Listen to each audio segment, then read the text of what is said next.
Jésus était né à Bethléem en Judée, au temps de roi Hérode le Grand.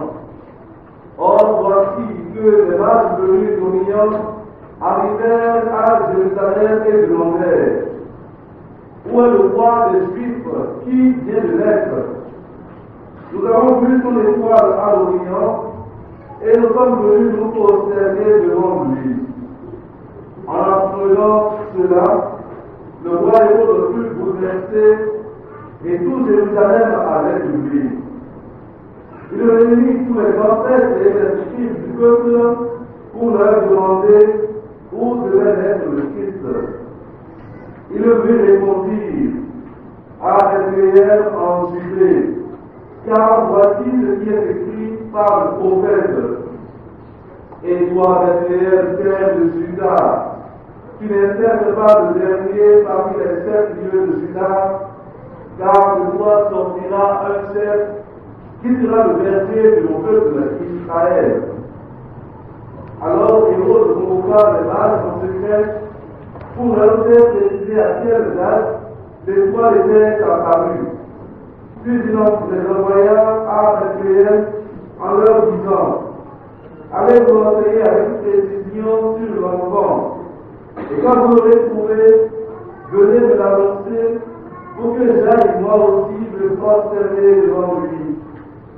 Après avoir entendu le roi qui partit, et voici que l'étoile qu'ils avaient vue à l'Orient les précédait, jusqu'à ce qu'elle vienne s'arrêter au-dessus de l'endroit où se trouvait l'enfant. Quand ils virent l'étoile, ils se réjouirent d'une très grande joie. Ils entraient dans la maison, ils virent l'enfant avec Marie, sa mère, et tombant à ses pieds, ils se prosternaient devant lui. Ils ouvrirent leur coffret et lui offrirent leur présent, de l'or, de l'encens et de la myrrhe. Mais, avertis l'enfance de ne pas retourner chez Hérode, ils regagnèrent leur pays par un autre chemin. Acclamons la parole de Dieu.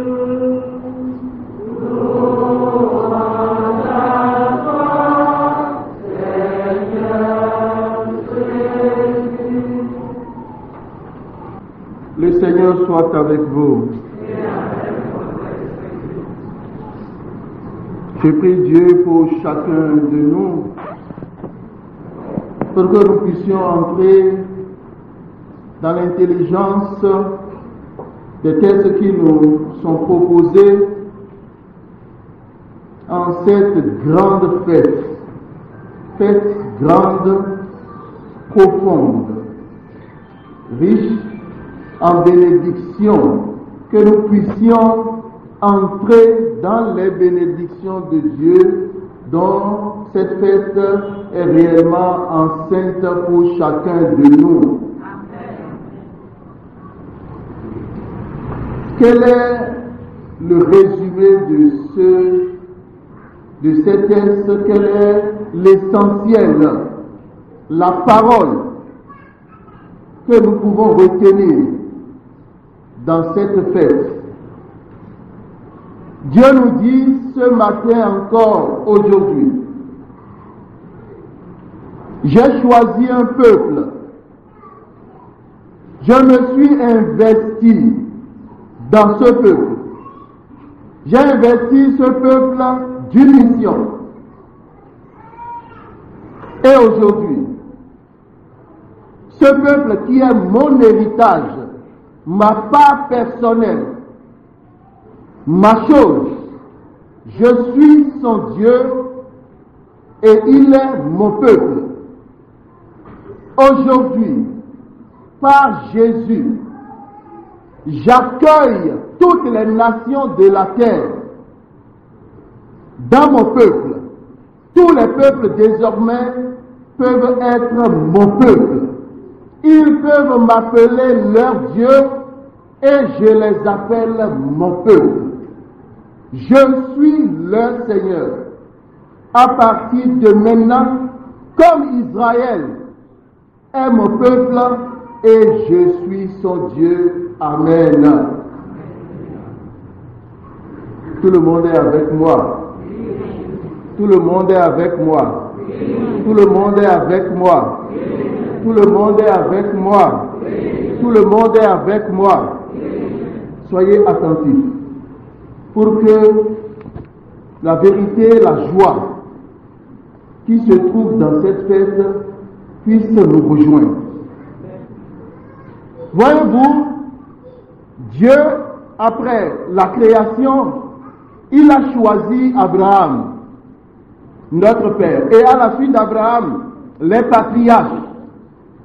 Il a choisi les prophètes. Il a choisi le grand Moïse.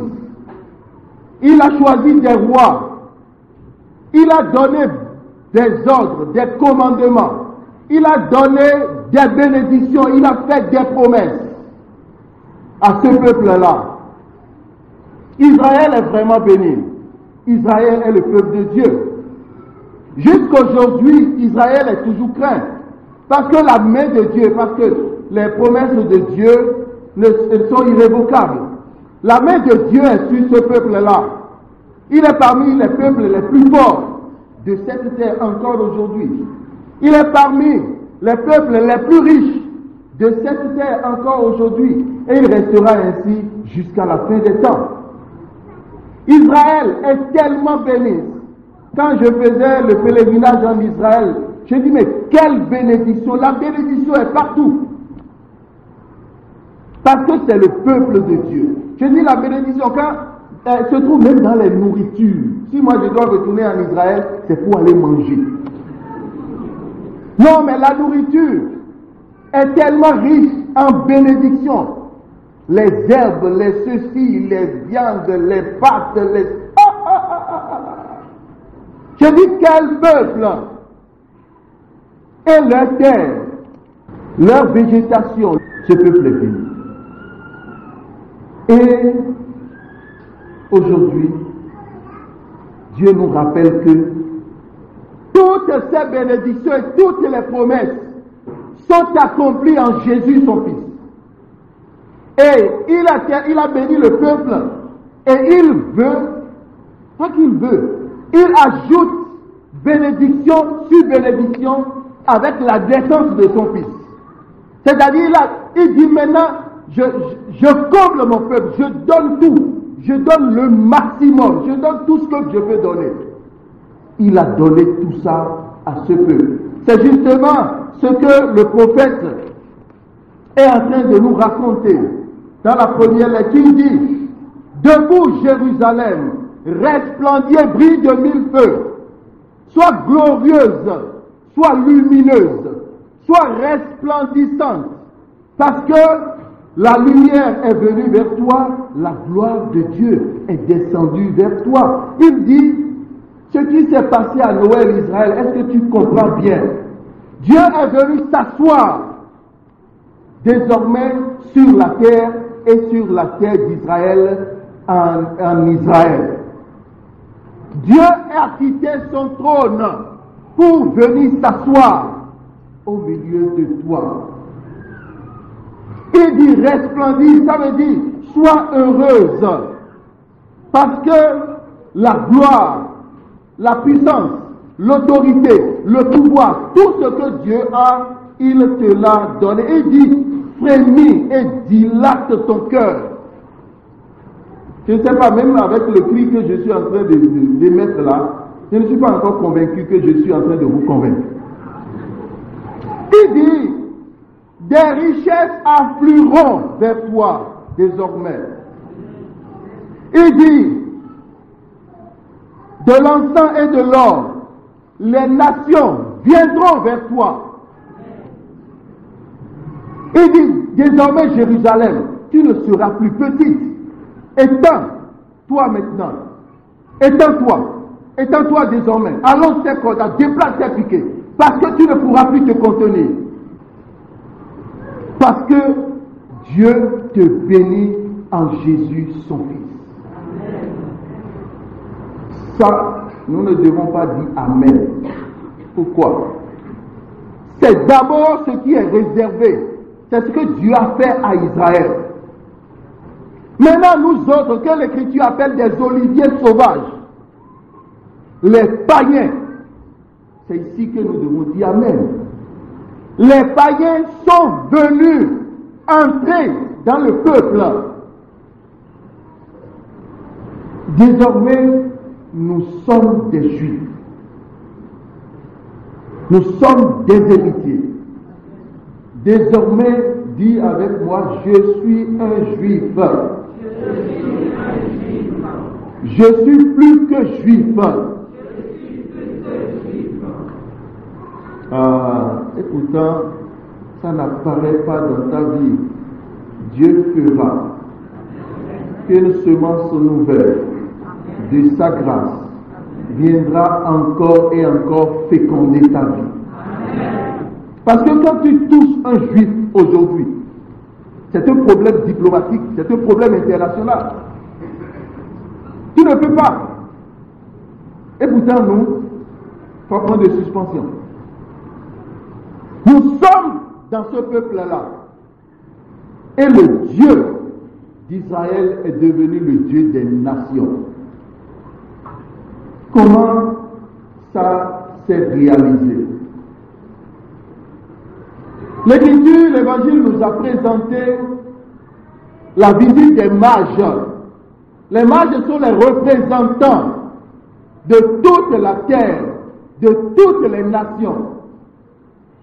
Et ils se sont mis en marche. Leur itinéraire, leur cheminement, leur marche est modèle pour nous. Du moins, est normative pour nous.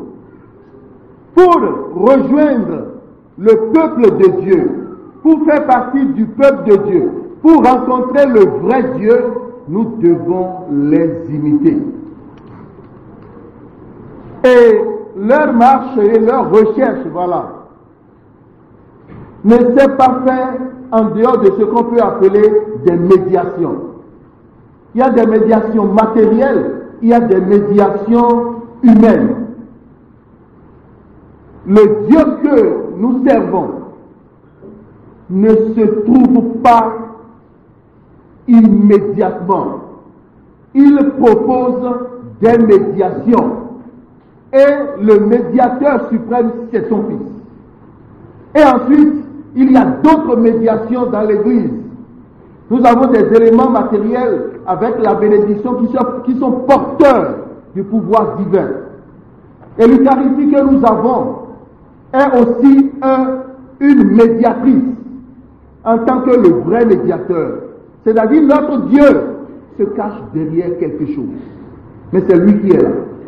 Quand tu portes la croix, tu ne portes pas la croix parce que c'est n'importe quel objet. Il faut faire porter ça au possédé et ils te diront si c'est n'importe quel objet ou pas. Donc, il a posé devant eux des médiations. La première médiation, c'est une créature, une étoile, qui s'est levée et ils se sont mis en marche vers. Ils ont suivi l'étoile jusqu'à Jérusalem et l'étoile est partie. Pourquoi l'étoile ne les a pas directement introduits auprès de l'enfant? Ils ont besoin d'autres médiateurs. Ils sont entrés dans la ville sainte. C'est la cité de Dieu. C'est Jérusalem. Et quand ils sont arrivés là, l'étoile est partie. Parce que la ville elle-même a une histoire sainte. Elle est présence de Dieu. À Jérusalem, ils sont allés vers le roi. Ah, c'est un mauvais roi. Dieu s'en fout. Il est médiateur. Qu'il soit mauvais ou bon, parce que toute autorité vient de Dieu. Dieu a choisi Cyrus, un païen, pour dire il est mon Messie. Et c'est avec lui qu'il a sorti son peuple de l'esclavage de Babylone, de la déportation. Le roi leur a indiqué une autre médiation, les prêtres. Les prêtres, ils sont dépositaires de la vérité. Les scribes, ceux qui interprètent les Écritures. Et les scribes, les prêtres sont allés où? La parole de Dieu. Vous voyez, cette parole-ci, elle est divine. Les lignes que nous voyons écrites là, c'est le Saint-Esprit de Dieu qui est couché sous forme de lignes et d'écriture. C'est Dieu. Il y avait un papa durant la période où l'Église du Bénin a donné valeur à la parole de Dieu. Le papa à la maison avait une domestique terrible, récalcitrante, il ne comprenait pas. Alors l'évêque de l'archevêque de Cotonou leur avait donné une Bible parce qu'on avait distribué en cette année-là la Bible.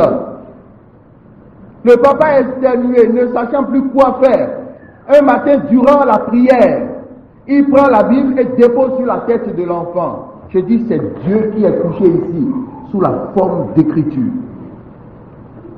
Et quelques temps après, l'enfant a commencé par bien vivre normalement. Et une petite fille dans la maison, durant la prière, a dit, papa, quand tu as déposé la Bible sur sa tête, j'ai vu un animal noir sortir de son corps.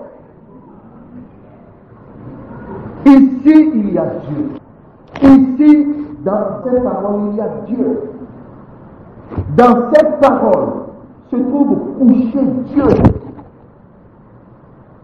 Et nous pouvons être en train de lire la Bible et Dieu, entre les lignes, nous parle. Il te dit quelque chose qui n'a rien à voir peut-être avec ce que tu lis. Entre les lignes, il te dit des choses. C'est la parole de Dieu. La parole sortie de la bouche de Dieu est une personne. Il est Jésus-Christ. Donc, quand ils sont allés à la parole, ils ont cherché les paroles prophétiques. Et la lumière a jailli. Ils ont compris que selon la prophétie, le Messie doit naître à tel endroit. Voilà. Et quand ils sont sortis, l'étoile est réapparue. L'étoile ne pouvait pas réapparaître en dehors des Écritures. L'étoile n'a pas l'autorité de les conduire jusqu'à l'enfant. Il fallait la médiation des Écritures. Et quand ils sont arrivés là-bas, qu'est-ce qu'ils pouvaient offrir? Qu'est-ce qu'ils pouvaient offrir? Parmi les choses présentées à l'enfant, il y avait de l'or, pierre précieuse, pierre la plus riche. Parce qu'ils ne savaient pas, ils ne savent pas ce qu'on peut offrir à un grand roi comme celui-là. Il est leur homologue. C'est un roi, comme eux-mêmes, ils sont rois. Nous ne pouvons jamais rien donner assez que ce qu'il nous a donné. C'est impossible. Saint Pierre va dire, offrez votre vie en sacrifice. Il dit, votre vie tout entière, quand vous la donnez, c'est peu de choses. C'est peu de choses. Alors que nous faisons nos calculs, quand il s'agit des œuvres de Dieu, accompagnées de nos critiques, quand il s'agit des œuvres de Dieu, le Seigneur dit, personne ne rentre en ma présence les mains vides. Alors que quelquefois, c'est des vieux billets inutiles froissés, ou bien les piécettes qui ont traversé les moulins, qu'on dépose dans la quête, parce que ces prêtres-là, oh là là, en tout cas, si nous n'entrons pas dans l'intelligence de ces choses, nous ne pouvons jamais être assez bénis sur cette terre. Nous irons au ciel, il n'y a pas de problème. Mais la loi divine qui régit cette réalité est donnée et vous recevrez. C'est vrai, mais c'est tout. Donnez et vous recevrez. Et c'est ce qu'ils ont fait. Ils ont présenté des offrandes. Mais des offrandes aussi qui sont prophétiques. Qui signifient celui qui est là, en même temps signifie ce qu'il va avoir comme mission jusqu'à la mort. Voilà leur chemin. Quand ils sont arrivés, désormais l'ange leur a dit, ne passez plus par là, prenez un autre chemin. Parce que le premier chemin c'est chemin vers. Le deuxième chemin, c'est chemin où ils prennent enrichis des bénédictions de Dieu, ils n'ont plus besoin. Dieu les a déjà rencontrés. C'est alors que nous devons faire comme eux. Quand nous cherchons Dieu, n'imaginons pas que nous allons faire des mouvements, des acrobaties comme les gens font les yogas, les yogis, les tosis, les totas. Mais tout ça, c'est rien du tout devant la grandeur du mystère porté par Jésus et les propositions de l'évangile pour connaître le vrai Dieu. Il n'y en a pas d'autre. C'est celui que nous adorons. C'est notre Dieu. Et si nous voulons le chercher, ne négligeons pas les médiations. Les objets sur lesquels nous recevons la bénédiction, les eaux, les huiles et les sacrements sont porteurs et médiateurs de Dieu pour conduire à l'enfant, pour conduire au mystère divin. Dans la deuxième lecture, Saint Paul va dire ce dont il s'agit, ce que Dieu est en train de faire ce jour, c'est un mystère. C'est trop grand, c'est trop profond. Il dit, ce mystère qui n'avait pas été porté à la connaissance des hommes, des autres générations, c'est quelque chose, c'est un projet divin qui est resté caché. Qui est resté caché. Mais comme lui, il en a eu la révélation, il dit, nous, il dit, et maintenant, les apôtres et les prophètes, la hiérarchie et le charisme, il a été révélé dans l'esprit. La hiérarchie et les charismes, dans l'esprit, ont reçu, et c'est eux qui sont les gardiens du mystère. Mais les deux, ce mystère, c'est que toutes les nations sont associées au même héritage, au même corps, au partage des mêmes promesses dans le Christ Jésus par l'annonce de l'Évangile. Voilà. Il dit tout ce que Israël est, tout ce que Dieu a promis. Oh Dieu d'Israël, il a promis de grandes choses. Il a tout accompli en Jésus son Fils. Israël a donné des modèles d'hommes fidèles à Dieu. C'est toute une histoire d'un peuple avec Dieu, des illustres personnages, mais des prophètes intrépides. Vraiment, dont Dieu lui-même, il est fier. Dieu leur a promis tout ça, mais nous autres, en quelques minutes, quand tu vas recevoir le baptême, païen que tu étais, ton peuple ne connaît même rien de Dieu, tu deviens héritier de toute cette histoire. Quand Abraham va te voir, il dit, tu es mon fils. Quand Isaac va te voir, il dit, tu es mon frère. Quand Moïse, il va te voir, il dit, mais toi et moi, nous avons le même Dieu. Mais par quel mérite nous pouvons avoir ces choses-là? Eux, ils ont souffert. Ils ont donné des martyrs. Ils sont morts à cause de leur foi. Et tout ça nous est donné aujourd'hui. C'est ça la bonne nouvelle. Je ne sais pas si tu me comprends. Je ne sais pas vraiment si tu me comprends. Nous ne pouvons rien donner à cause de ce qui nous est donné aujourd'hui pour être à la hauteur de ce don. Que la parole de Dieu fertilise notre intelligence. Que notre cœur s'ouvre à la grâce. Et que nous puissions vivre comme les héritiers. Moi, quand je vois une Vierge Marie comme celle-ci, je dis, maman, moi, je suis ton fils. Je suis héritier. Tout ce que tu as est à moi. Il n'y a rien qui puisse diminuer. Je suis éduqué de celle-là. Ah, pourquoi est-ce que c'est une petite chose? Je m'arrête là. Le Seigneur soit avec vous.